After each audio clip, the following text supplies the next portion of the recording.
की ज्यावेळेस मुख्यमंत्री म्हणून काम करण्याची संधी मला मिळाली, सुरुवातीच्या काळामध्ये मराठा समाजाने ज्यावेळी अतिशय शांततेनं आरक्षणाकरता मोर्चे काढले आणि समाजाशी एक डायलॉग आम्ही सुरू केला की नेमकं काय केलं पाहिजे, आणि त्यावेळी असं लक्षात आलं की आरक्षण तर आवश्यक आहेच, कारण मराठा समाजामध्ये एक मोठा घटक आहे ज्यांनी वर्षानुवर्ष संघर्ष केला, गावगाडा सांभाळला, 18 पगड जातींना सोबत घेऊन त्या ठिकाणी काम केलं.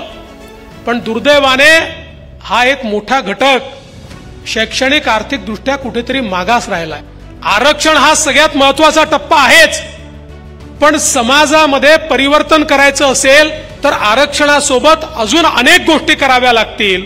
कारण आरक्षणाचा जर विचार केला तर नोकऱ्यांच्या संदर्भात वर्षाला 25-26 हजार नोकऱ्या निघतात.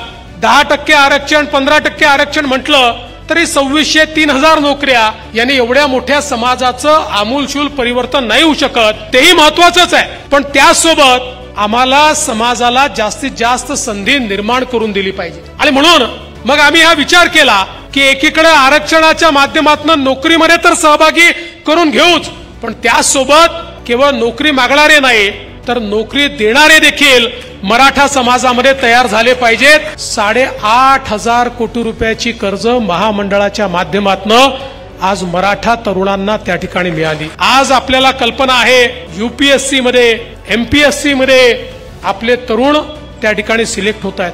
मला अतिशय आनंद आहे. ज्यावेळी सारथीची निर्मिती केली त्यावेळी त्याच्या पाठीमागचा उद्देशच हा होता की आमचा जो सामान्य तरुण आहे, हा तरुण काही दिल्लीमध्ये जाऊन यूपीएससीचे कोचिंग क्लासेस करू शकत नाही.